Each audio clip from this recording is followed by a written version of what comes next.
I know who the Boko Haram are. And remember the words he used. He said he knows. He knows them. He knows where they are. They can bring about an end to the suffering of the people of northern Nigeria in Maiduguri area, and the Boko Haram will be history. 100 days. We are now 6 years past.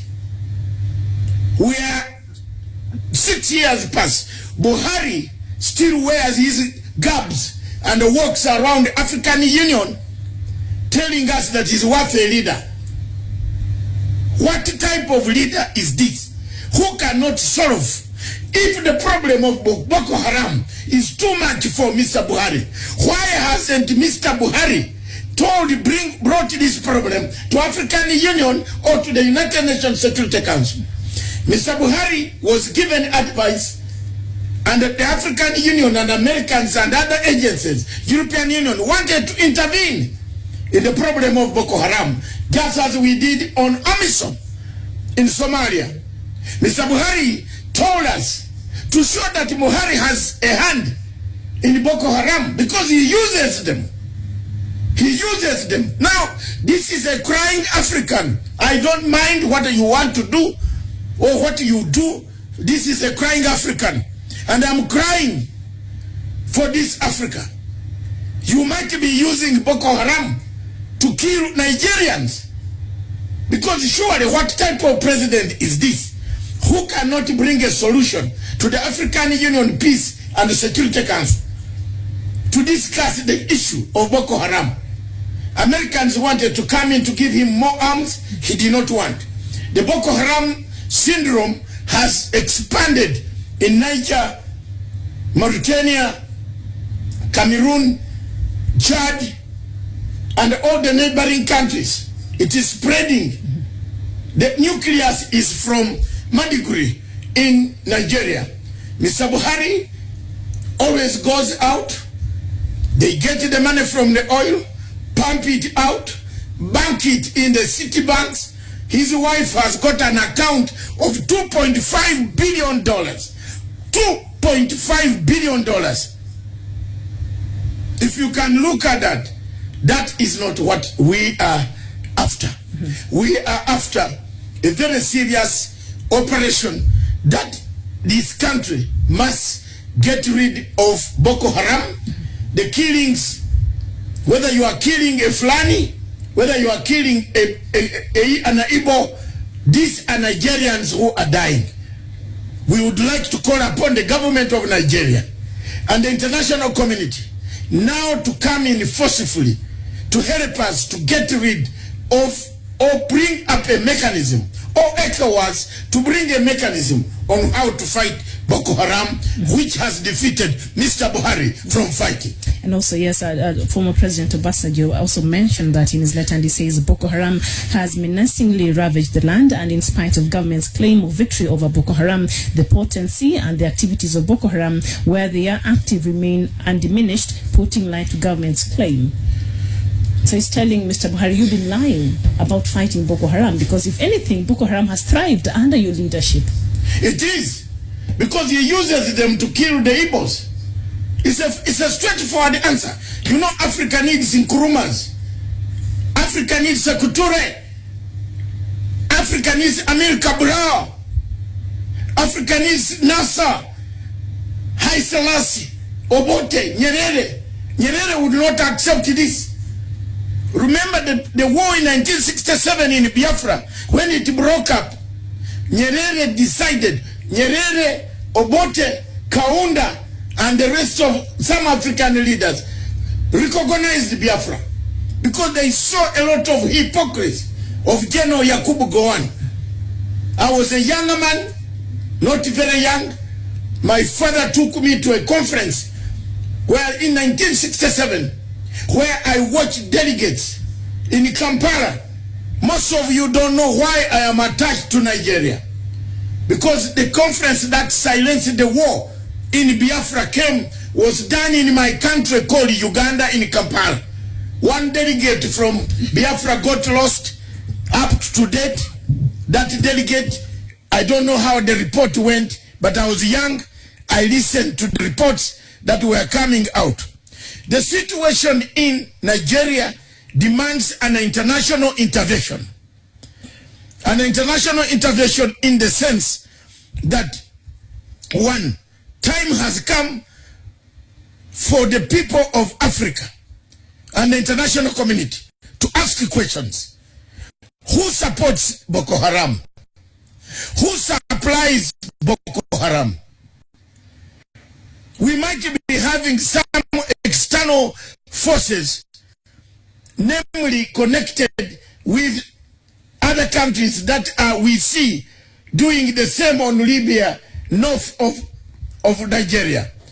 It is very important, therefore, for us as Africans to sit back and review the situation in Nigeria. Therefore, Buhari is defeated. He can't run Nigeria. He's running pieces of no pieces of Nigeria.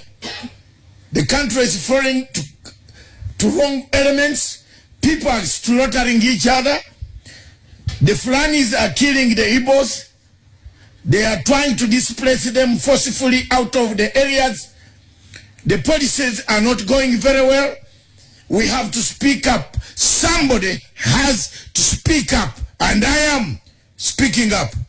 Yes. And dear friends, I really appreciating your voice tonight. And one of them here, Ejikeme Ibe, you're saying Boko Haram is a plot to siphon money away through an inflated defense budget. So that could be the reason why President Muhammadu Buhari is not really interested in fighting Boko Haram, because as much as they keep on and they're posing a threat to the country, he has more reason to allocate money for defense of the country that later on gets siphoned and he gets through corruption. Of course, as this happens, he's drilling the oil. He's taking the oil out of Nigeria to sell. But the people where he's taking the oil is poor. The conditions, people live on water. I have never seen in Kenya and Uganda people living on water. On houses built on water. Surely huts built on water. This is Nigeria, where oil is being drilled on a daily basis, sold to merchants, mercantile merchants, France, Total Oil, which is one of my obstacles in Africa.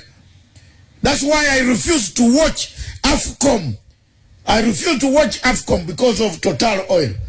How in Africa, in 2019, how on earth can we be sponsored by a foreign company called Total Oil sponsoring our football? Are we crazy Africans? We are very useless Africans.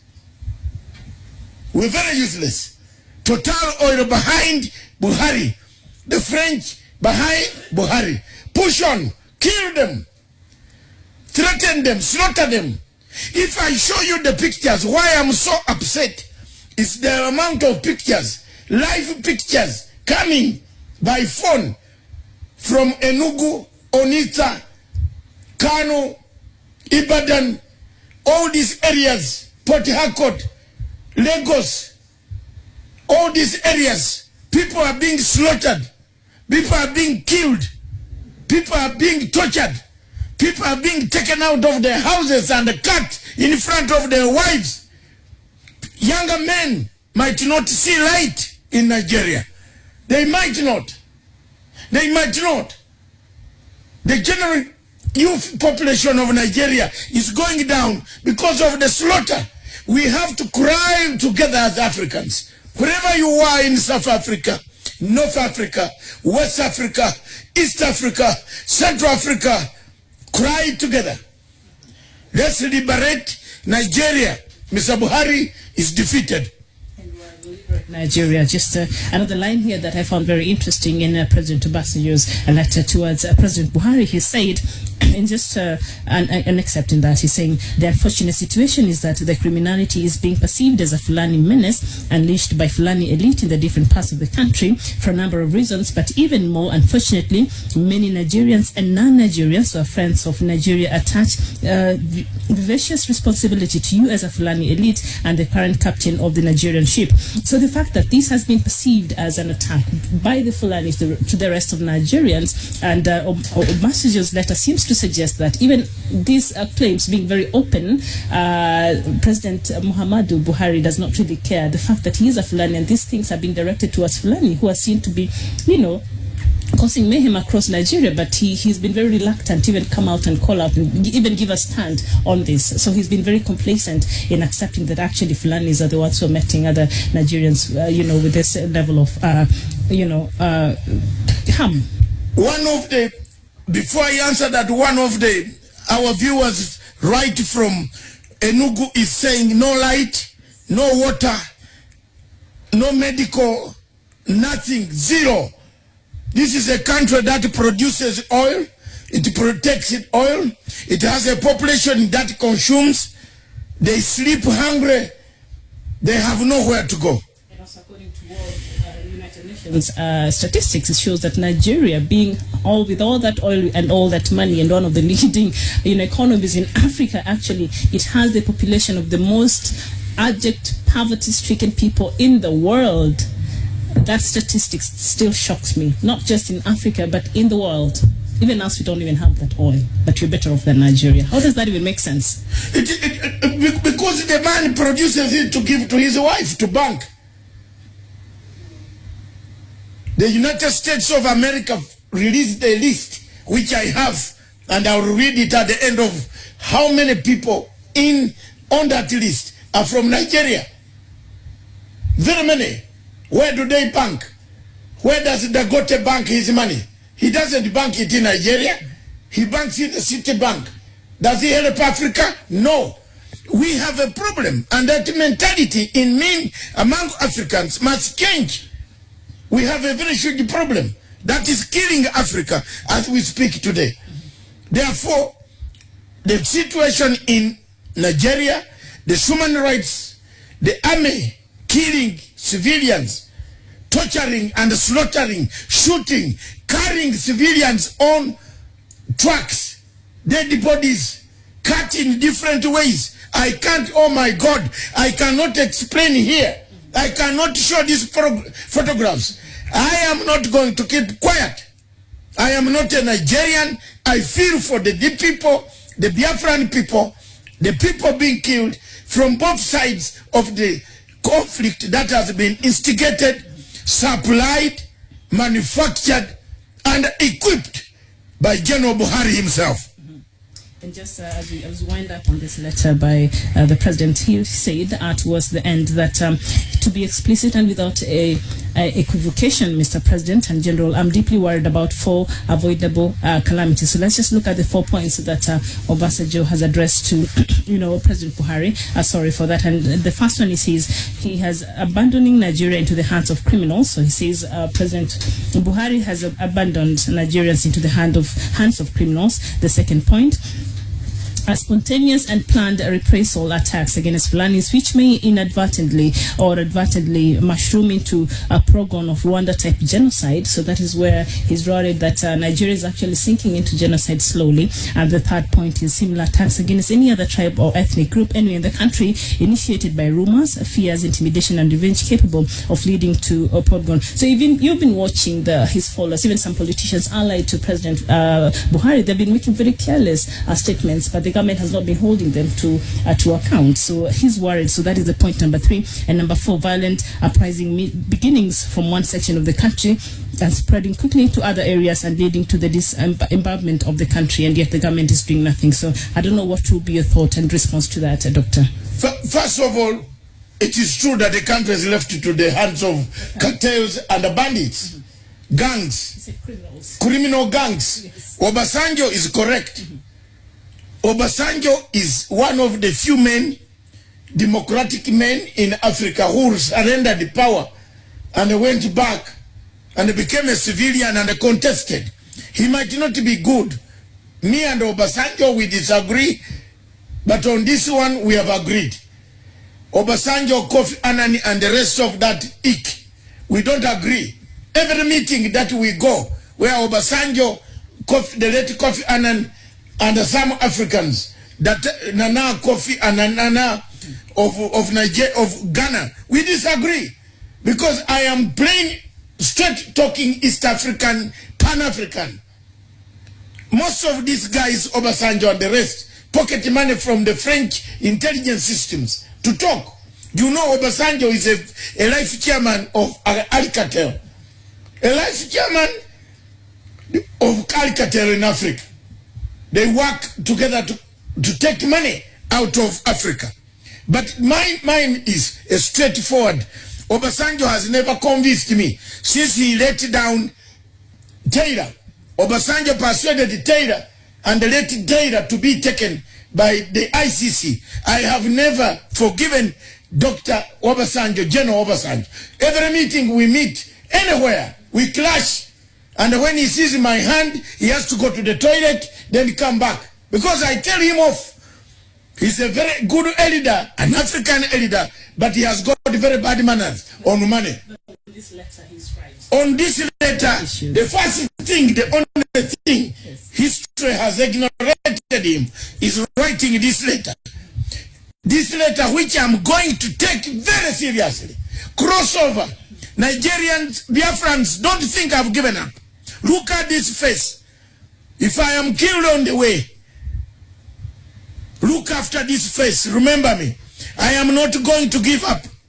I am going to seek and ask the British government why they are quiet. I am going to ask from another international aspect in this week coming why there is silence when people are being murdered. Silence of conspiracy. Yes, a conspiracy of silence. Silence, silence, silence. Look at the conditions that are in Nigeria. Can human beings live here? The oil is being taken every day. Look at the pillage, people taking whatever they want. What type of life is this in Africa? How can Africa sit and watch? How can AU, before you leave, the role of African Union? Because coming in next is an ambassador at large who will tell us what is the African Union doing. This problem is all over Chad, it's all over Cameroon, Burkina Faso, Niger, all the states of the Sahara region. It has spread. I would like to know what African Union is doing, because the peace and security would take this report so that we avoid the Rwanda situation. Kenya is a member of the security and the peace and the security of African Union. I would like to question, you don't gag me. I will ask whether here or anywhere, I will gag you and bring chaos for you to answer to that public. Why African Union peace and security has not talked about the killings in Biafra? Why? Why don't we see anything on the agenda of African Union?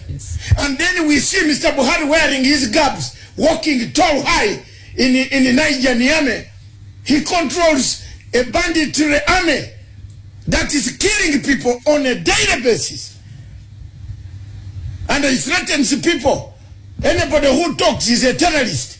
Anybody, come, I'm not a terrorist. I'm talking as a human rights activist. It is me who stood with Osuji, the judge. We stood together in London and campaigned for that Obasanjo to be released. When Obasanjo, Chief Abiola, and another gentleman who died, the one in the Delta region, he died in prison. He was sentenced. He was killed. Chief Abiola died. Abacha killed Chief Abiola. Sani Abacha, yes, the former president. that Obasanjo, I was standing on Nigerian High Commission every Friday. Myself, the judge Osuji, the current judge, and Osuji, shame on you. You have ashamed me. You are now the presiding judge of the International Criminal Court, and you have allowed your own people to be killed.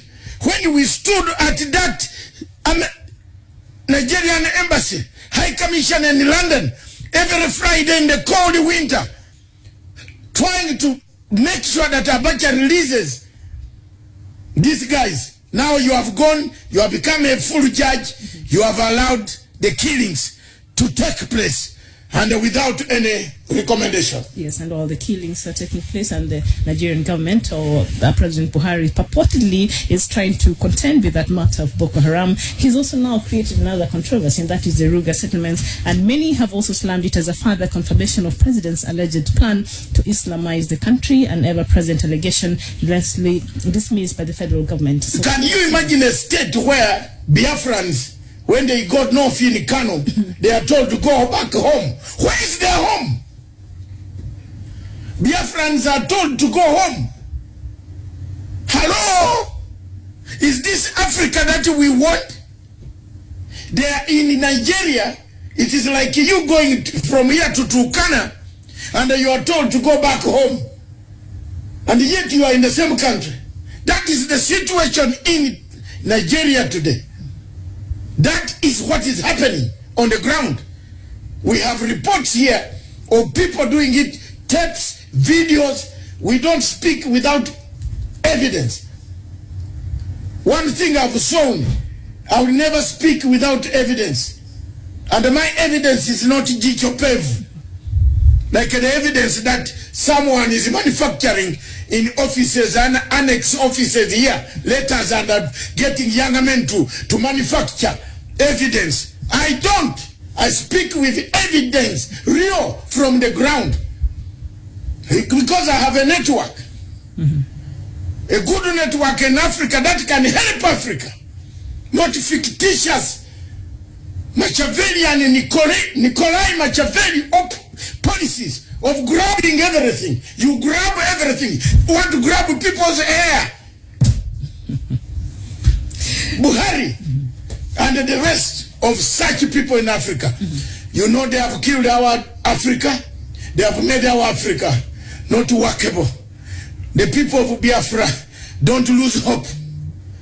Don't lose hope. The people of Amazonia, don't lose hope. The people of Central Africa, don't lose hope. There is a voice. There is a voice here. In me there is a voice. I'll speak until we get rid of this impunity. I'll speak until we bring sanity in Nigeria. We shall speak until human rights abuses stop. We shall speak until AU hears us. We shall speak. After all, we spoke and AU heard us. My 4 investigative pieces were well done. I am not coached. I don't sit on a table and they send me questions. No. You speak under conviction. Yes, as it is. Yes. Some people have been sent questions, then they are pretending to be on TV. Rubbish. I don't sit and get questions. And I'm telling you, you can't take this name. It will be a battle. It could ignite things you don't know. All right, no comment. You're saying, why was AU created in the first place? To serve whose purpose exactly? Their seemingly deliberate silence on issues concerning the genocide going on in Biafra land and Amazonia is what amazed me. And as Dr. has said, he'll be joined by our guest today, and I think they will elaborate more on AU's failure even in curbing, the genocide that is going on right now in Biafra land. And speaking about genocide, the second point, Mr.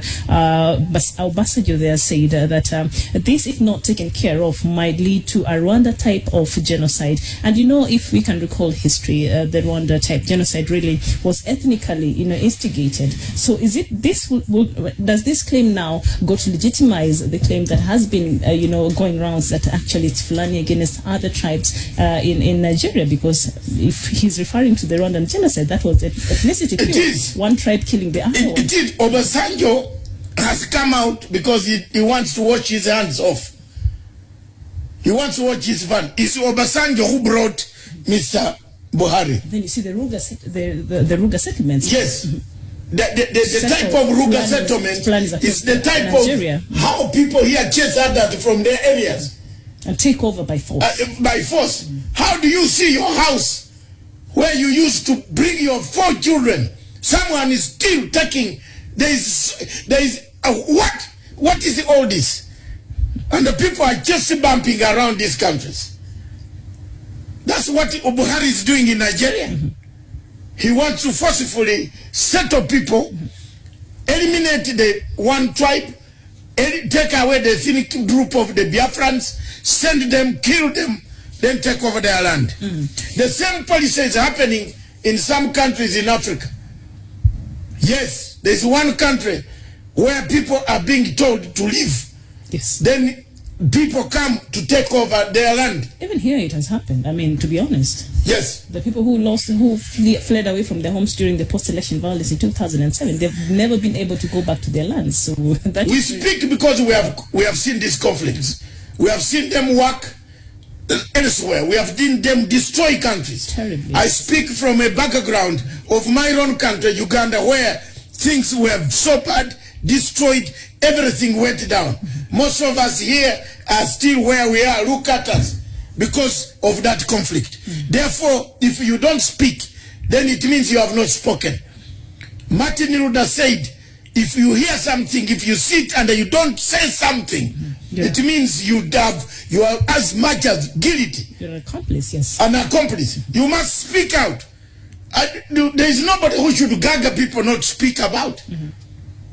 These guys in Biafra were seeking one good thing. What were they seeking?